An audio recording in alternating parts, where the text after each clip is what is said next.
Hello, everyone, and welcome to another episode of Heroes Hype Live, the Heroes Hype podcast where we talk about Heroes of the Storm, the amateur scene, and basically everything you need to know and is cool about heroes. I am Maybe Buzz, one of your hosts, and joining me as always this week is Grizz. How are you, Grizz? I'm doing fantastic. I mean, the HGC Open started. We got some good amateur stuff going on, so it's a good time to be in HOTS. Definitely. And then we also have a really special guest this week, the one, the only, Halloran. How are you? I'm doing great. I was excited when you asked me to be. I really like Heroes Hype Live and what it's doing, so it's neat to be here. Yeah, well, when it came to figuring out who we really wanted to talk about the amateur scene with, you kind of were the front runner contender for that. Yeah, I mean, I see my share of amateurs.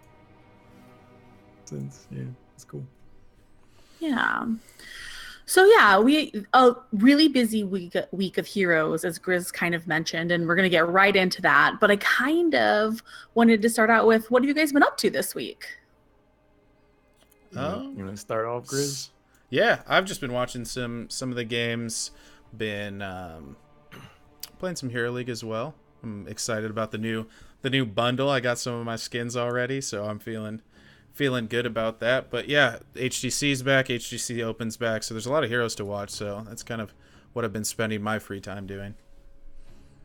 Cool. Yeah, there is no shortage of Heroes of the Storm action these days. On top of the HGC and Open Division this past Saturday, I did the Creators of the Storm tournament. A bunch of different podcasts. Their hosts put together a tournament. They formed teams and came up with all these crazy draft compositions, like humans versus monsters and Warcraft versus Diablo. It was a whole thing. And then actually last night, Enverum and I casted a good number of the Open Division games. We followed Flame is Lame up until they played HID. Hold it down. Yeah, definitely watched you cast a few of those games. That the community tournament sounds kind of cool, though. I always love when like different groups from heroes come together and do things, and whenever you have like a little bit of freedom because everyone's not taking it too seriously to try out wacky comps, it's definitely like a lot of fun to watch that madness go down. Yeah, there were all support games, all warrior games, a reverse draft. They did a Cursed Hollow sandbox where everything was 2x speed. Magic missiles from Li Ming are annoying at 2x speed, to say the least. It was a lot of fun. It was neat to see a different aspect. You know, we see so much competitive, high stakes Heroes of the Storm, so that to have that different take on things is cool. Yeah, that makes sense. I mean, it's a completely different game too. When it's played in a competitive setting and when it's played, for fun, the game's completely different.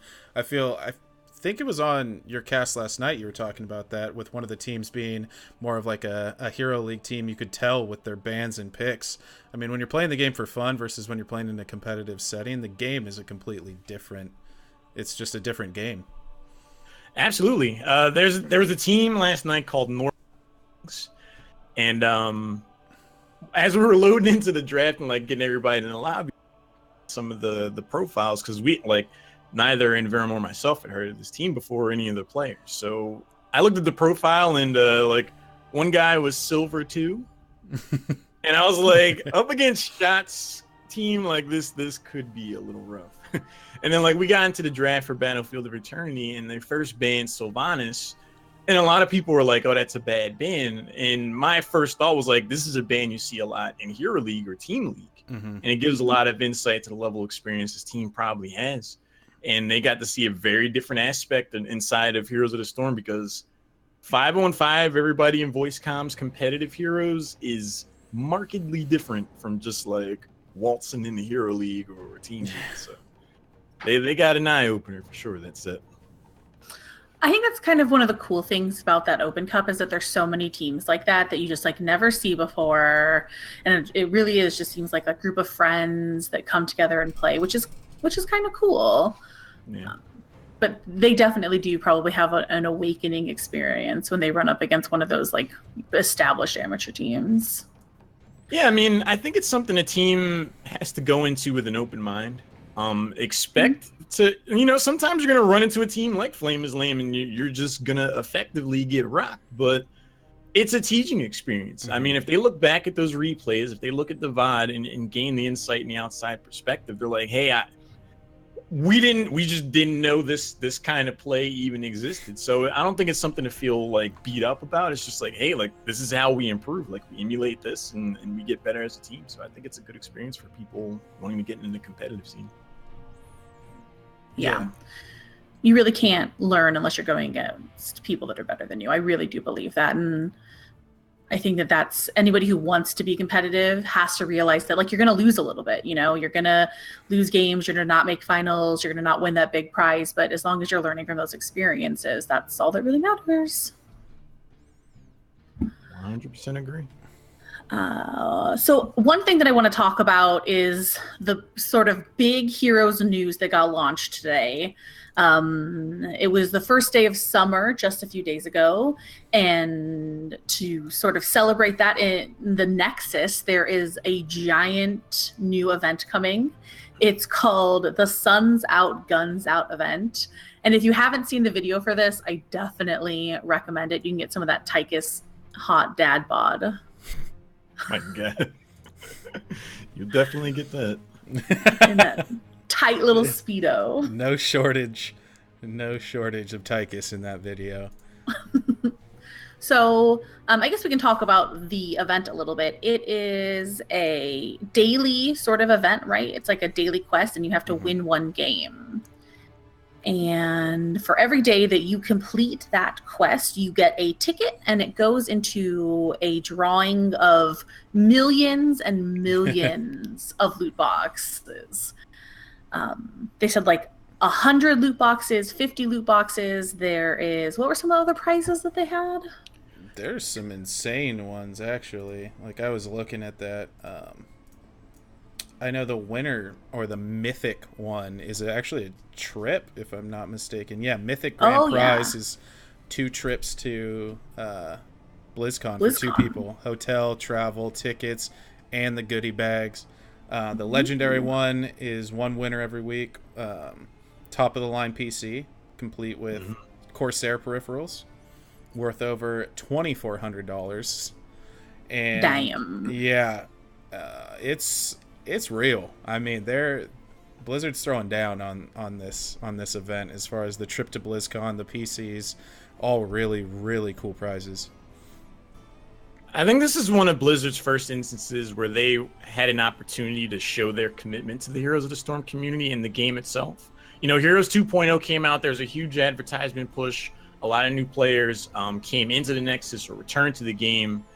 And the question becomes over time, like, how committed will Blizzard remain to the game after that initial push? And I think you look at what they're trying to give away over this event, and the answer is they're really looking forward to the future of Heroes of the Storm. I mean, you're giving away a $2,400 PC and peripherals every week. You are investing. I think it's really cool that they've taken this direction with their community outreach. Yeah, and it seems like a lot of people are actually going to benefit from this. I mean, they're giving 100,000 people every week 5 loot chests. So hopefully everyone gets some good RNG and gets some cool stuff, right? It's definitely. I like it. It keeps everybody sort of inside playing Heroes of the Storm and incentivizes, like, everyday sort of play. And I like that it's a daily, questing is something that is an important part of gaming, I think, is having those little teeny tiny benchmarks of having it completed something. And so it's kind of cool, though it is win one game. So I can imagine some people are probably annoyed by it. I mean, it's not entirely unreasonable to come away with the idea of winning a game. On paper, Blizzard shoots for a 50-50 win rate. So I can understand why they theoretically would go for, a metric like that. But I agree with you. Having it be, 1 game a day counts as 1 entry. That develops a habit in the players. It's like over 4 weeks, if you're that adamant and you try to win a game every day, you've developed a habit by the end of this contest. So I think we'll see overall improved numbers or added numbers to people playing the game. And you can play your game in any mode, so that's something to remember as well. It doesn't have to be ranked. It can be QM or T-League, so you can play with your friends. And you said it was 4 weeks? Is that right? Yeah. Mm-hmm. Cool. All right, so 1 month, and then that starts on today. It actually started today on the 27th, it seems like. So make sure that you get your games in every day, and hopefully you learn something while you're in the Nexus. Hopefully this leads to more kind of community involvement and things like this. One thing that I actually would really love to see going into BlizzCon would be a compendium. That's something that like Dota did first and is wildly successful with. It gives you things like being able to bet on your games. Like if you're going to win or lose, you can kind of throw in a bet. It gives you skins for completing different quests. So it's this item that you buy, and that proceeds go to the tournament winnings, and then that just makes it a lot more interesting and gets people more involved with the game. And then you get to you get to go through and pick the bracket that you think's going to win, and you get more points towards your compendium for that. So I hope this little event starts to lead to bigger and bigger things that kind of get the community more involved in the actual competitive side of Heroes as well. So you've Ethics has talked about this before, and you just kind of mentioned it, that whole betting on whether you win or lose thing. Mm-hmm. Is that something you think that they'll ever put in HOTS? Maybe. It would be an interesting, it makes the games a little bit more high stakes, I guess, because if you can bet any amount that you want, and I don't know how they would work it, how it would be kind of be incorporated into Blizzard games, but it would definitely be an interesting new addition. I think it would be somewhat outside of the general Blizzard culture. I don't think they've instituted like full-on gambling in any previous game. The closest I can think of is like the Diablo 3 auction houses, and that didn't last too long in that iteration where like money was involved and things like that. But I definitely agree that they could add more to the competitive side of things by adding to the prize pool, have amounts for the HGC teams, proceeds go towards the prize pool, things like that. I think if there's any main criticism or things that have been requested a lot by the community is to have avenues to be able to support the players. It's a nice and easy way for the HGC players to further supplement their income so they can commit more time to playing Heroes of the Storm at a high level. And it adds more things that you can bring, into the Nexus. If I love Gale Force Esports, I can ride around on the mountain, show my enthusiasm for the team. So it only further involves and enriches that. So I hope we do see that at the very least. I think that would bring more orgs in too, because when you have that, that's just advertisement as well. Like, that's a big thing about winning BlizzCon. You get your mount is in the game now. Like your mount is forever in the game. So that would be a huge thing as well. And with the addition of 2.0, with the banners, sprays, all that stuff, it kind of opens up more options for supporting teams as well. I would love mounts in games for teams. It's like such a great way to like reinforce that community that we have at Blizzard and all the competitive community, really. And so, I mean, like, I want that because, all there is a Cloud9 NA mount, and like NA should support NA, and we can't. And I mean, basically, that's how it is everywhere. But yeah, I think that would be a really great thing. Well, I think the big thing that I want to talk about today, that's really only the news that we have, is we touched on it a little bit before, but yesterday was the first HGC Open Cup for this part of the split. Is it called a split in Heroes? I always call it a split, but I don't know. I would call it a split. It works. It works. Okay. So the second half of the split, we have the first cup, and there's a couple streams, and there was lots of teams. I think there was like almost 30 or 40 teams. Am I wrong on that? But they signed up for the open division last night? Yeah, I think it was 40. It was pretty extensive. Yeah, it was a good Wow. one. And I think that's, I think that at the end of this last split, the first half of the split, we were getting like 26 or so.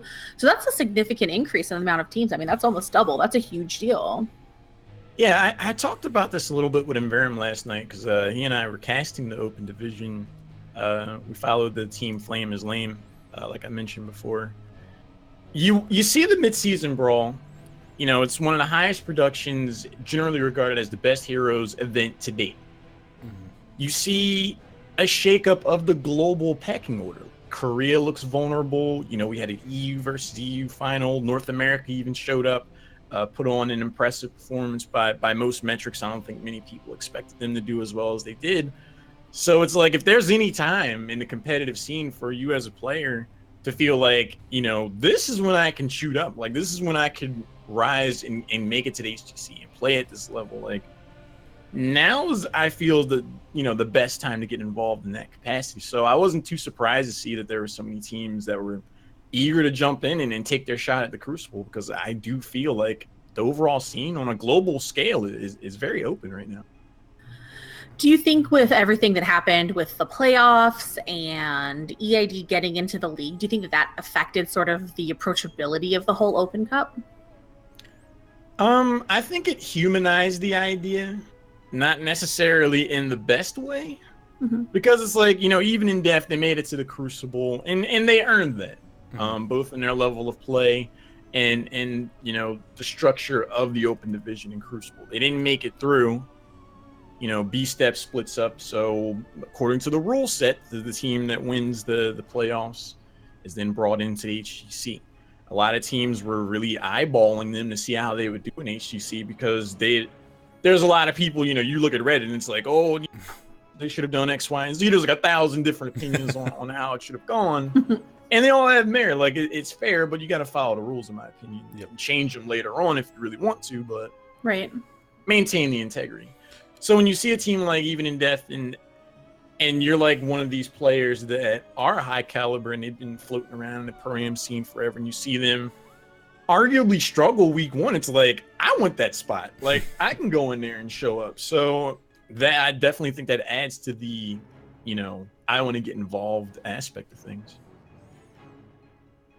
Yeah, I think that's true. We saw a lot of really well-known names, I think, yesterday. We saw a lot of teams that, were in last half of the split that are really active in the amateur scene, have a few, roster changes that we've seen in the past couple of weeks.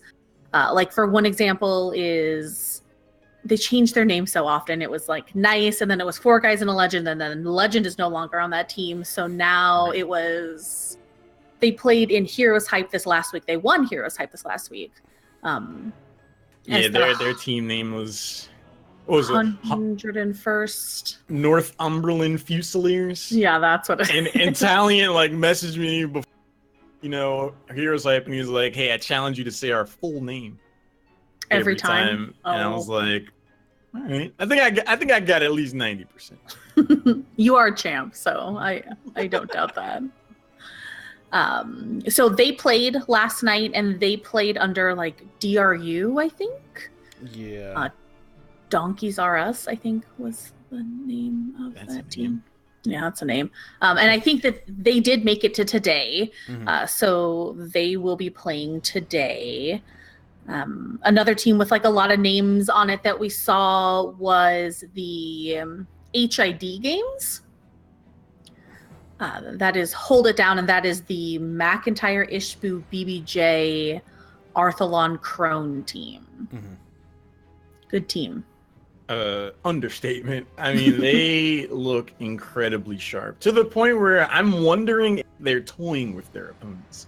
Like Arthalon, I don't know if you had a chance to see the Towers of Doom game, but he was just playing Abathur, and he went out and had no problem just like dying, soaking in the lane. It just seemed like he was like, all right, what do you do about it? Like, that's fine.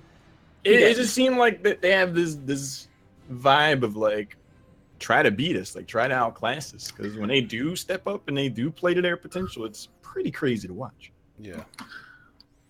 I mean, they were they were drafting some super BM comps too. I think they had the Alt Orc comp was one of theirs. They had the Overwatch team.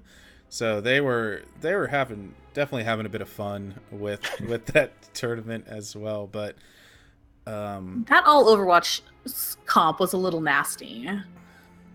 That's an aggressive comp. I was wondering when someone was going to break it out. I mean, it's not the most sturdy. It's not going to have a ton of sustain, but if all those heroes are played to maximum potential, it's not that bad a composition. Mm-hmm. Depends on the map, though, I think. Yeah.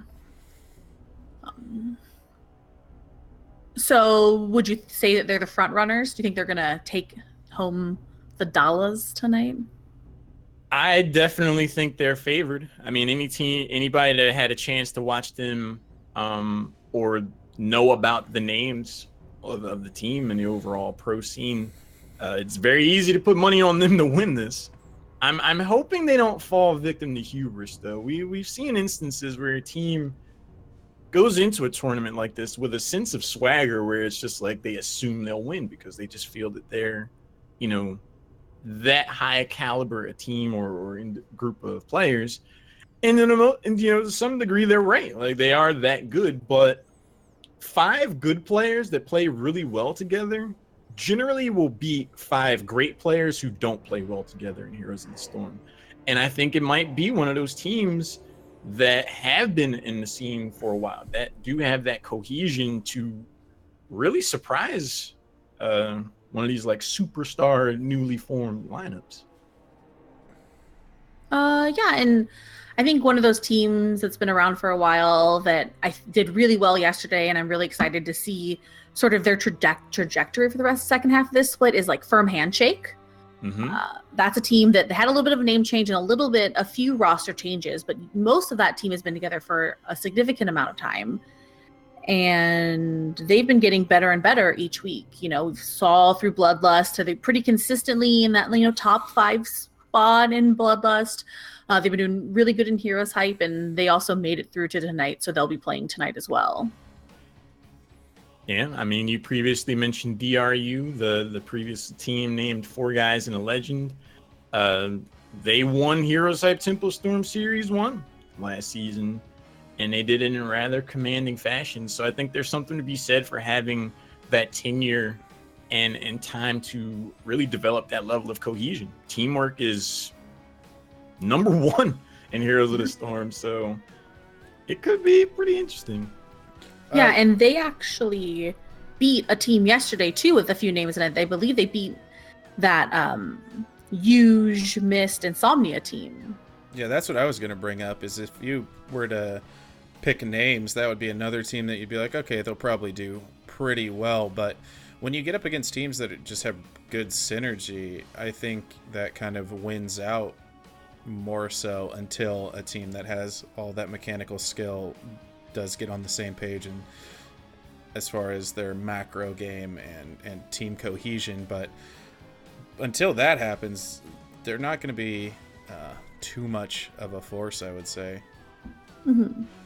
Yeah, because that team is a really, really new team. I think that I only saw them looking for scrims like 2 days before. Mm-hmm. So hopefully, if they get it together and get some scrims in and get a little bit of cohesion and everybody on the same page like that, you're right. That may be a team that we definitely should be on the lookout for because they may do really well. A lot of established players on that team. Mm-hmm. Yeah, I mean, I think HID and that team with Insomnia both represent different aspects of what I feel is plagued North America as a region. It's just like, hey, let's just put our best talent together and we'll just load into the map and throw the dice to see what happens. I feel like McIntyre and Arthalon's time together during Bob Ross Fan Club gives them an edge. Ishbu and BBJ, they've been around in the amateur scene for a while, but they don't necessarily have the same clout as an HGC level player like McIntyre or Crone. So I'm sure that the leadership structure there is a lot more linear. It's like there's a shot caller. There's not going to be, we all work as a team. Like, more than me. Like, you've been on the world stage, so I'm not going to be too mouthy. But with a team like Insomnia, missed and used, they all have reasons to feel that they have a good amount of clout themselves. So if there are warring philosophies and how to approach Heroes of the Storm, teams like that on paper, you put all these great players together, this should be great. And then like you get out there and it's like, hey guys, we should rotate down here, and someone disagrees and they're not on the same page. Teams like that don't tend to last very long. Yeah. I could not agree more, actually, with that statement that's what's kind of plagued North America in general. I mean, people highly value their opinion, and for good reason, but in the middle of a match, if you've designated someone as your shot caller and that's the shot call that they make, I feel like there's a issue with trust almost. Like the level of trust is not high enough to where you're like, okay, that's the call you made. We are 100%. Our whole team is going to do that. Win or lose, we are into that. And you'll see bad decisions that'll work out sometimes because they're more committed than the other team is to their decision making. So I feel like you could call it ego a little bit, but it's more so just not having that full trust in one another yet to go with those calls. And one person on the wrong page will end up losing you a game. Yeah, I mean, I think we see instances where humility and selflessness need to be a priority. North America as a whole, like when you see these teams together, you will put together these arguably BM compositions because they feel they're just better. Mm-hmm. Whereas like if a new team over in EU or like Korea form together and you look at the names and it's like, wow, like that's kind of a super team. They are all business. They will a game that a North America super team will win in 10 minutes, a EU or Korea team will win in 7 because like they're not joking around. They're not making any assumptions. They're playing like it's BlizzCon game 5, game 7 every time. They're playing lights out. And I think that's why North America is where it is right now on the global front. I mean, we saw that with Zealots. Like, even they showed every team respect, like, through each HGC Open. They were showing teams the utmost respect. And even if they were beating them, sub 10 minutes, they were well-thought-out drafts, and they were playing hyper-aggression. Like, they just didn't give the enemy team anything. So, although the team might be on a lower peg than you, there's still things that you can always improve on things. So I mean, if you put yourself on a timer, you're like, okay, we feel that we're better than this team, so we should win at this time. So we need to play up to snuff with our ability so we can win a game in this time. So I think that's a big thing for teams that have to play down maybe in these amateur tournaments, is something they should really work on instead of, kind of clowning around, if you could say. Yeah, I mean, to add on to that, Lord Boone in chat just asked a really good question. The question is whether Arthlon is going to put in practice with the team, or if he's going to try to show off look how good I am, and then just feed. And I think we saw, a lot of that last night. Like earlier I said Arthlon was playing Abathur that one game, and he died like 4 times. Like something that's just, it should just never happen as Abathur in any realistic capacity. And then the next game on Battlefield of Eternity, he's showing such micro precision that he's just dancing around people with cyber agility and hitting these dashes and getting away with less than 100 health, like at least 5 times in that game. So it's like when he wants to turn it on, he looks incredible. But I think you need to keep that up as the consistent thing across the board, because when the time the Crucible does come, you want to have that ingrained in your muscle memory to a point where you do it in your sleep. And if you're just playing around throughout the open division, you're not going to be sharp for the moments that really matter. Mm-hmm. And like dead horse joke, but like the 2 hours thing, one I practiced for an hour, so that whole thing was misconstrued from the start, though. Because they said dead horse. Yeah, but it was a one specific thing that he was talking about, that he said if I practiced that one thing for an hour straight, I could do it. And everyone blew up, thought he said like, oh, if I even practice for an hour, then I could do this. But I completely agree. I don't think you're ever going to see Rich not playing at peak efficiency. He might make mistakes, but that whole time he's trying to play at a level and maintain that level of perfection that he does play at. So I agree. Arthlon is one of the strongest mechanical players in North America. So you need to be playing like that and representing yourself like that all the time, I feel. I think it's something you see in professional sports. There are people with God-given talent, and I would say that Arthelon's one of those players. Like, he just has a mind for this game to play at a level I don't think I could ever pull off on my best day, and I'm personally okay with that. Like, it's crazy.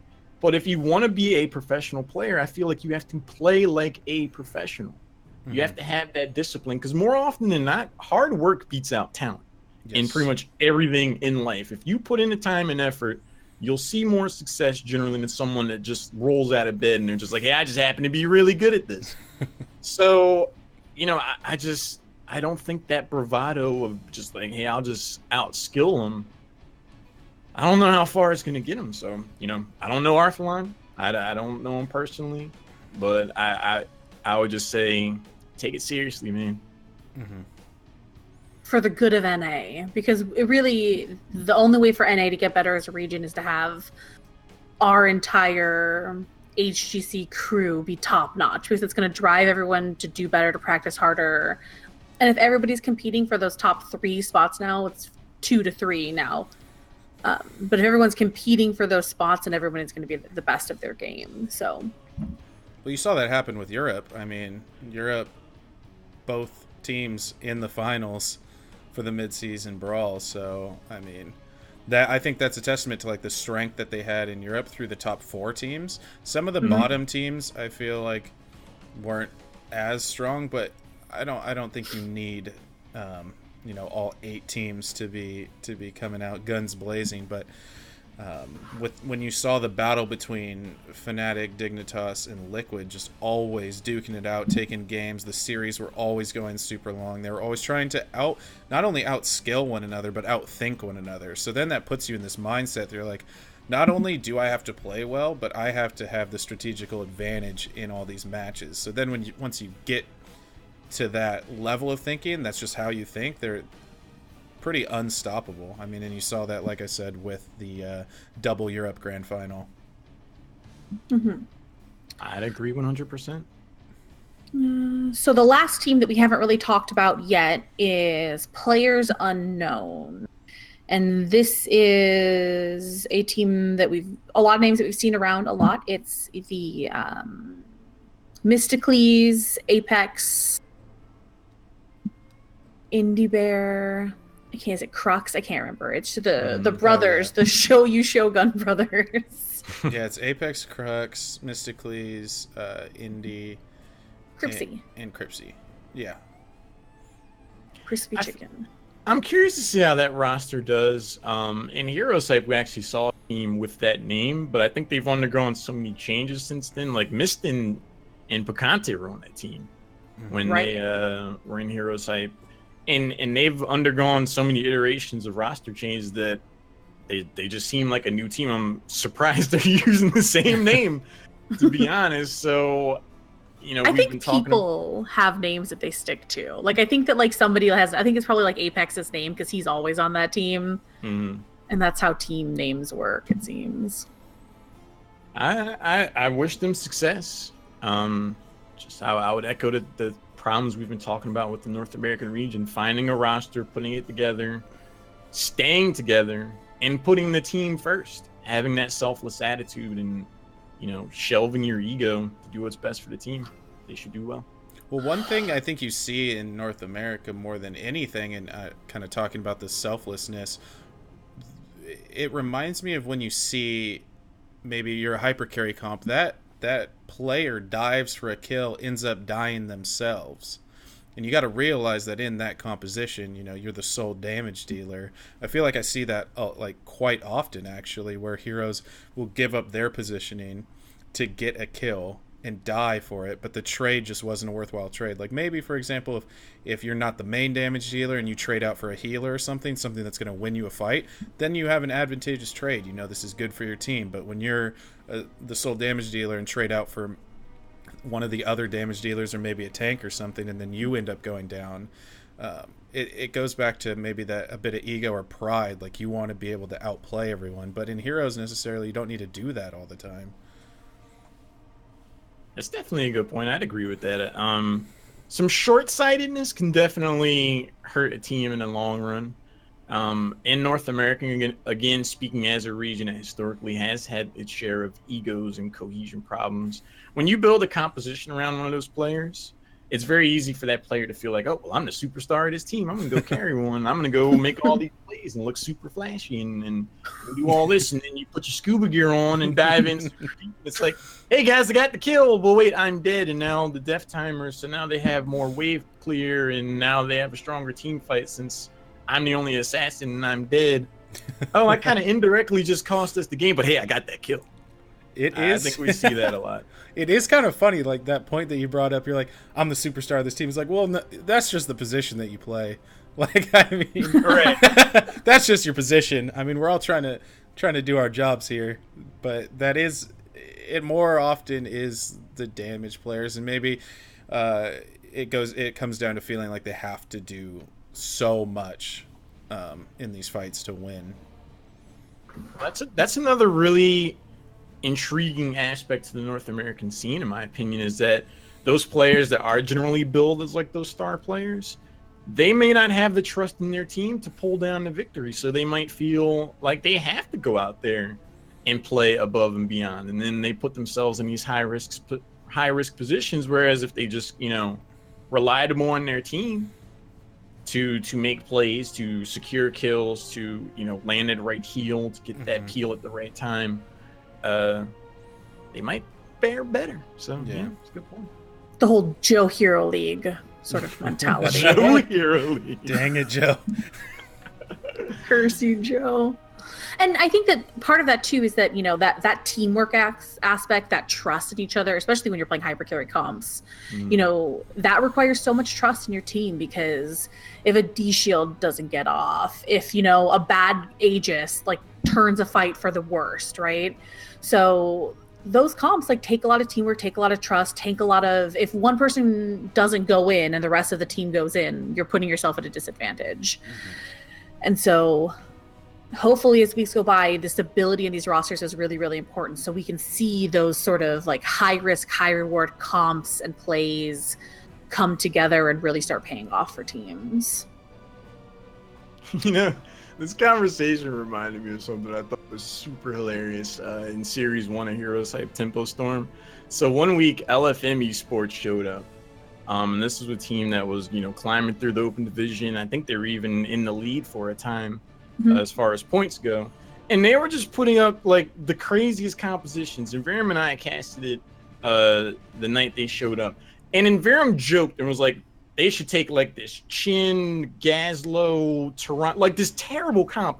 And they used that exact comp, just for BM and giggles. And they didn't even make it to the finals. They won that game, but then they tried, these shenanigans and dropped the next game. And then they go on to the Crucible, and they're not an HGC right now. And I just think if you take it more seriously at every stage, you might be better prepared for those key moments. Well, not only that, if I'm not mistaken, they were playing different roles too. Not only were they drafting this wacky comp, but they were actually playing different roles. I know Ish was playing healer. They had, Didn't they do all supports except for BBJ, who was on something that wasn't a support? I'm pretty sure. Yeah, they drafted some crazy stuff.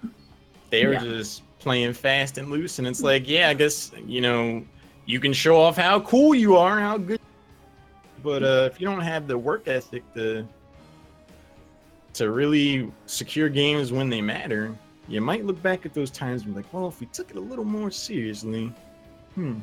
Yeah, I mean, that's a really good point, because they went into Crucible as the number one team, and yeah, that's a really good point, actually. So to hear that, kids, never take a day off. Always try your hardest. Otherwise, May's gonna get you. Everyone will forget your name. Otherwise, May's gonna get you. Okay, so who do we think the top two teams are going to be tonight? From each of you, Grizz. Well, definitely the Hold It Down has to be a favorite. On the other side of the bracket, I'm a bit unsure of. I'll have to see those games. I'll go with 4 Guys and a Legend, though, or whatever the crazy name they're calling themselves now is. Donkeys Are Us. Okay. I think the cohesion between them, even though they have added in one new player, I feel like that is the easiest role to come into a team as, is that damage dealer. The trust is built up mostly between support and tank, and when those players are on the same page, tank's generally going to be kind of leading the flow of the game as the damage dealer. You're going to be more kind of following up on that, doing your job. So I feel like damage is the easiest role to kind of swap in and out as far as if the other roles are staying stagnant. So I think they should have a good showing. I would have to 100% agree with that. I would be amazed if holding top 2. At this stage, they show they have the mechanical skill to where they should be top 2 for sure. And yeah, like you said, Grizz, changing out the damage role tends to be the easiest transition for a team to maintain their level of efficiency. Often tanks and healers go as the unsung hero of coordinated Heroes of the Storm play, but if you can't keep your team alive, if you can't secure the right kind of engagement, the damage dealers aren't going to be able to lean forward to really do damage to begin with. Mm-hmm. So if you have to replace one of those roles, you could definitely struggle a lot more and just say, hey, play Vala, don't put yourself out of position and press. Like, you know, it's easier to fill that role in than someone who knows how to use Burrow and Impale at the right time, and then also know how to get out of there without themselves getting taken down. So, yeah. I'm going to agree with the top side of the bracket. I think it's going to hold it down. Just the experience on that team and the skill is just going to be really hard to beat. And I guess I'm going to agree on the bottom side of the bracket too. I think that DRU, the combination of their familiarity with each other and the amount of time that team has really put into the amateur scene, and like I really am seeing that turnout now, right? I'm really seeing all the investment that they've put in for years now really come to fruition, and so I'm excited to see what they have to do. And so best of luck to all the teams playing tonight. I know that all the 3 of us will probably be watching and very intently. Are you casting tonight? I'm not, no. Oh, bummer. I always like watching you cast. Well, tune in tomorrow night, 9 Eastern. So speaking about tomorrow night at 9 Eastern, we have Heroes Hype Week Tempo Series Week 2. Hooray. Yeah. Wednesday is my favorite night of the week this time of year. Heroes Hype's been a lot of fun. The Tempo Storm series. Season 1 was above and beyond, both from the outreach to the community as far as the prize pool and just the overall level of play. I think we see a lot of amateur teams who are rather studious, seeing all these different HGC, Open Division, the actual HGC stage, the mid-season brawl. These all serve as templates on how to succeed in competitive Heroes of the Storm. So every week, I'm more and more impressed by who shows up. Lots of stitches this week, you think, then? Oh, I mean, the skin is back. The Bikini Stitches. Yeah, It is summertime. He's gonna be out. That summer bod, Stitches summer bod. So there are 14 teams already signed up for Heroes Heights. So if you are on a team, make sure that you sign up, and you can sign up every week on Battlefield. And something new this series that we didn't have last series is you can now sign up as a free agent for Heroes Hype Tempo Series. So you can sign up with yourself, a team of 2, a team of 3. If you just have a couple friends, there's a huge list of free agents. I think there's 9 signed up right now. That's almost enough for 2 teams. So if you have been looking for people to play Heroes with, and you've been trying to get into the competitive scene, this is a really easy way to do it. Just go to the website and sign up the bracket. Sign up, and you can sign up as a free agent. We'll place you on a team for that night. If you guys like each other and you want to stick together, you can keep your points if 3 of you decide to do that. And you can, it's a really easy way to get into competitive amateur Heroes. Yeah, I mean, my advice would be get involved.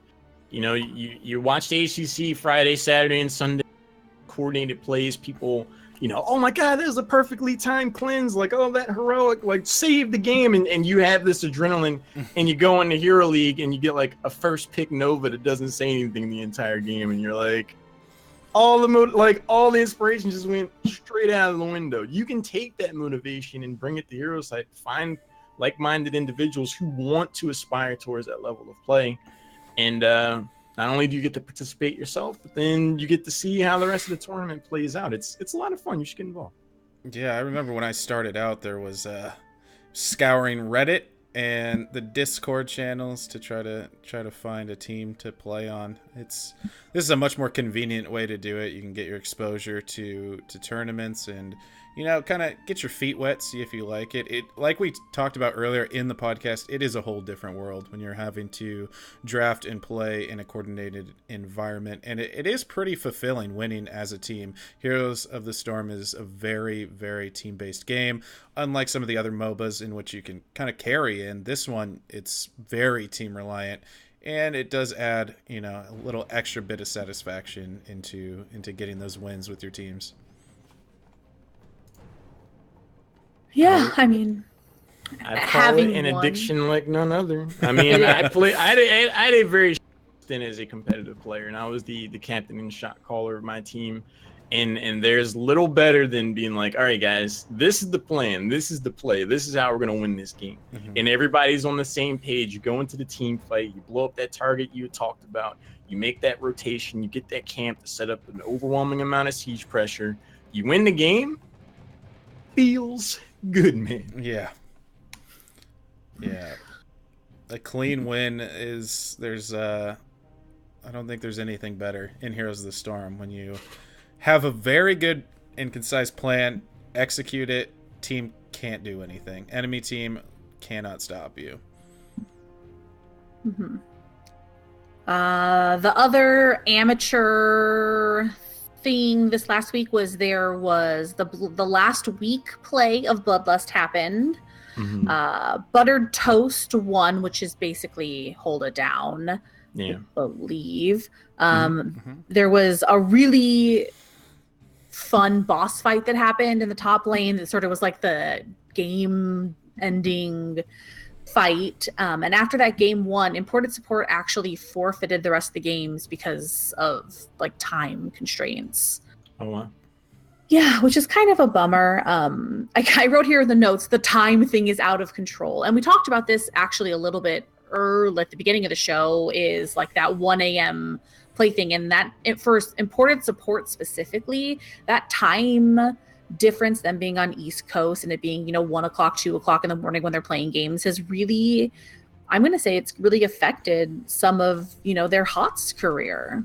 That could have kept him out of the HGC if you think about it, because when the rules are like as they stand and as they were read, they were playing for who they wanted to pick. So I mean, I can kind of relate. I know, pride's on the line there. Picking the pro team that you are going to play with is on the line. But if you've been playing a tournament for 6 hours, 7 hours there, you get to 2 in the morning and you kind of just want the series to be over. You've secured your spot in the Crucible, and now you're just playing for team pick, and maybe you're confident in playing, this team or that team. But when it came down to it, first place actually ended up in HGC. So I know a bunch of people that have kind of voiced complaints about how late this actually goes.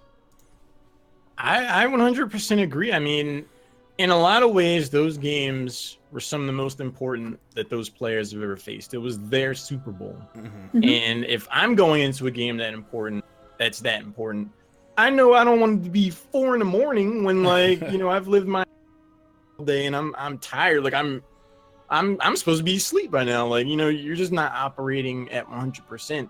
And the argument of like, oh, well, they both made into the Crucible, so it's not the biggest deal. It's like, if you take away any of the value by injecting that bit of logic, then the integrity of the entire thing just goes away. It's like, I don't think you can play both sides of it. You can't be like, oh, it's, it's super important that they made it the 1 and 2, but it's not important to decide who makes it into the 1 and 2. Even in that feels pretty good about being number 1. I can tell you that. Right. I mean, even if you watch back the games, there's like back-to-back core throws on each side. Like one died on core, then the other one died on core. Like they just want it looked like, you can argue that like both teams were trying hard. It looked like they wanted it to just be over. Like both teams were just running back and forth at each other's cores. Yeah, I mean, nobody wins. The viewers, if they stay up at all, they're going to be dead tired. So not really in the game. The players aren't playing to maximum efficiency, so we're not going to get the same quality of games, and it just leaves a question mark that jeopardizes the integrity of the competition. Mm-hmm. Being up at 4 a.m. is going to change things. If I'm well rested, I'm going to play differently than if I'm extremely tired and exhausted. Well, even if you're EID, you don't want like that asterisk next to your name either. Like, because people, that's even worse, I think. Like, having people doubt you too. You're like, well, because there's people saying it all the time. They're like, well, I think if Imported was playing, well rested, they probably win, and this and that. But that's kind of taking away from EID, and I bet that doesn't feel all that good. Yeah, no, they got the short end as far as perception goes. Mm-hmm. It's an uphill battle. I'm sure they're glad for the chance, but I think the raw competitor in me personally, I'd rather get in on the normal, like the expected way. Like I won, like I made it in the Crucible. I'm here now. Like my position is uncontested, as opposed to like, well, according to bylaw section 7A, welcome to the HGC. Like it's a very different thing. Here's your paycheck. Well, yeah, and people getting in an uproar saying they should change the rules. I don't agree with that at all, though. Like, you can change the rules after, but I mean, they got in by the rules that were written. You can't just because that would be even worse. If EID is like, well, by, how the rules are written, we're in now. And then they're like, nah, well, we're going to change this. Now we got a new tournament. You guys have to play. Although I don't think the tournament, or at least the rules, were set up the best, you gotta stick to your guns in that situation. I would have been pretty disappointed if Blizzard would have kind of gone back on that.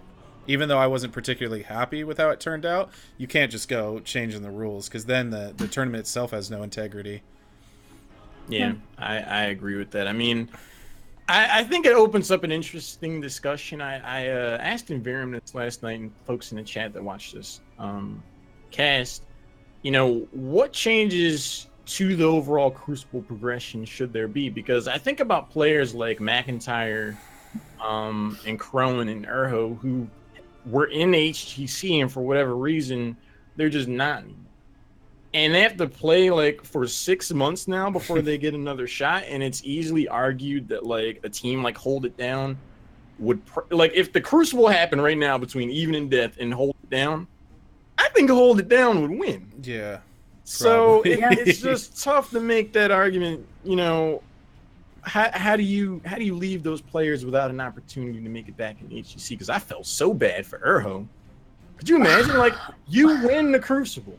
You were the tank. You were setting up plays. You were enabling the success of 4 other human beings that you played with for 6 months, and then it feels good, and then they're like, oh, actually, you're off the team now. Right. Well, he's with Superstars now, right? But it just so happened he got on that team. Yeah. I understand what you're saying.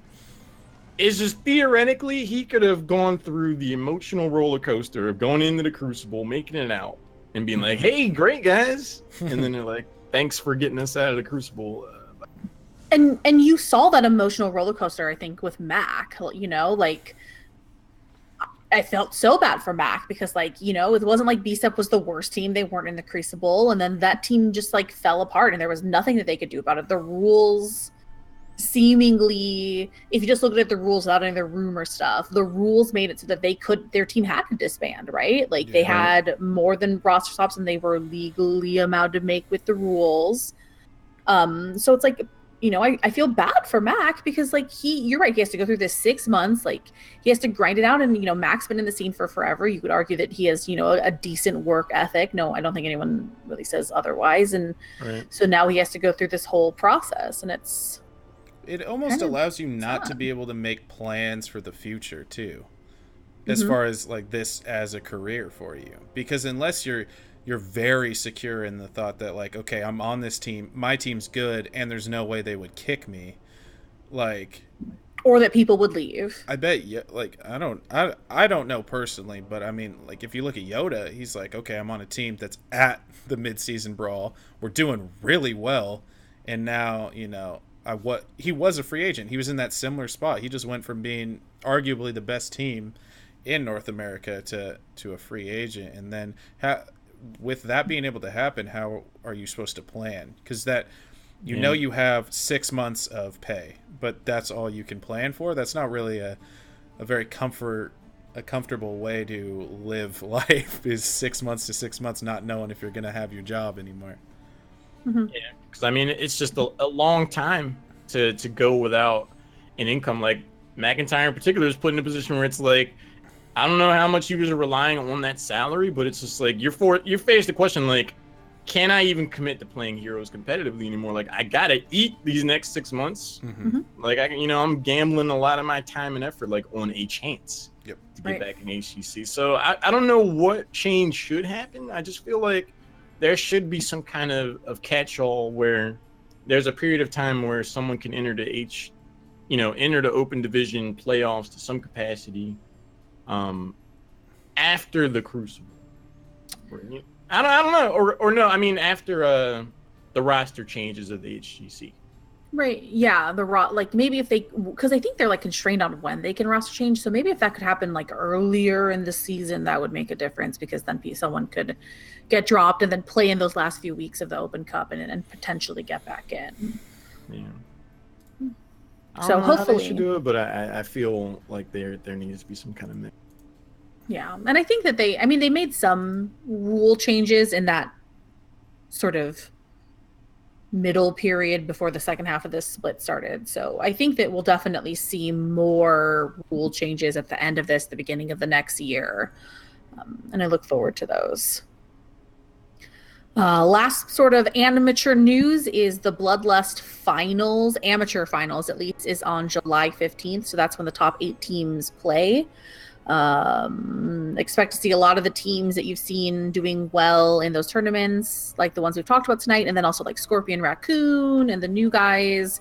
I think have placed pretty well in those tournaments, so they should be going to that finals, and then the top 2 from that will go play the pros, and hopefully we'll see an amateur team do well. That might be a really great opportunity actually for that Hold It Down team to sort of show where they are compared to all the pros.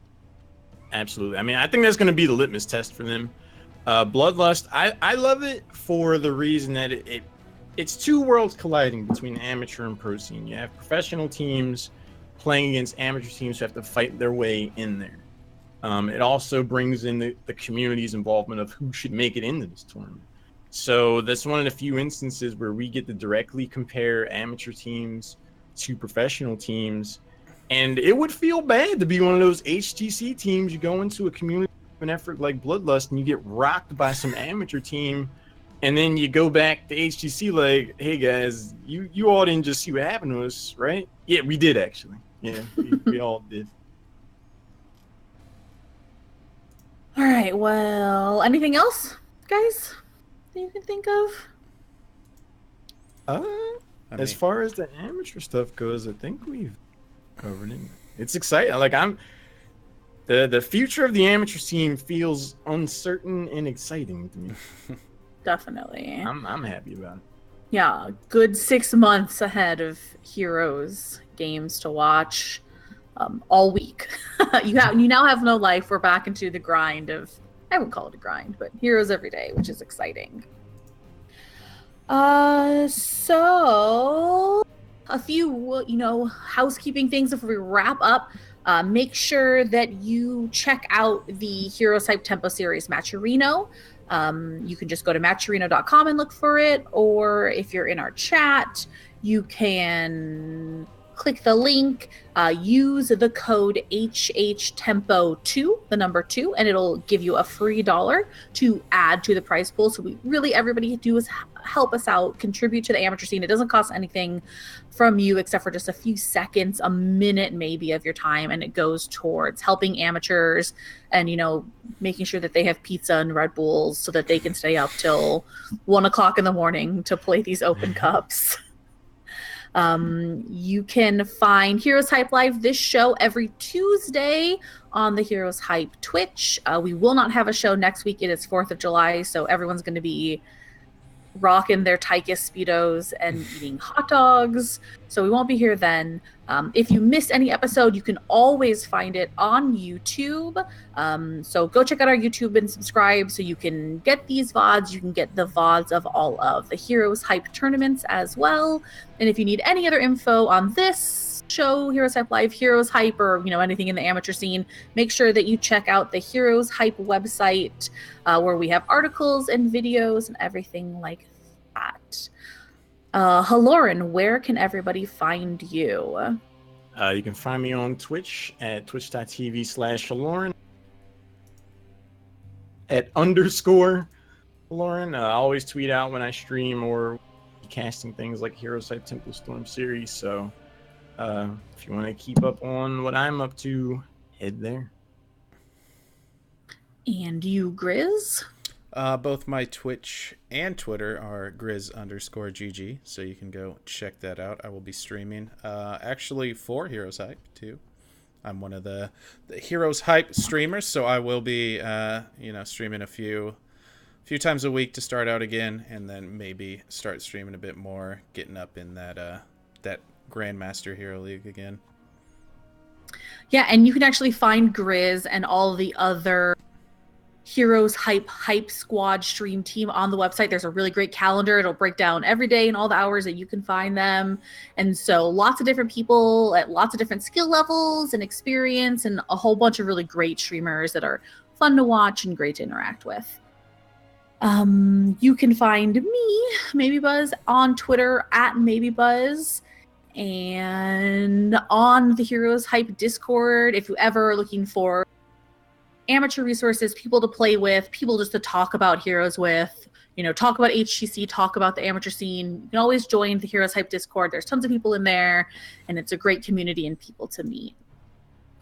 So I think that's everything. Thank you, everybody, for tuning in to another week of Hype Live, and we will see you next week. Have a great time in the Nexus. Have a good one. Bye.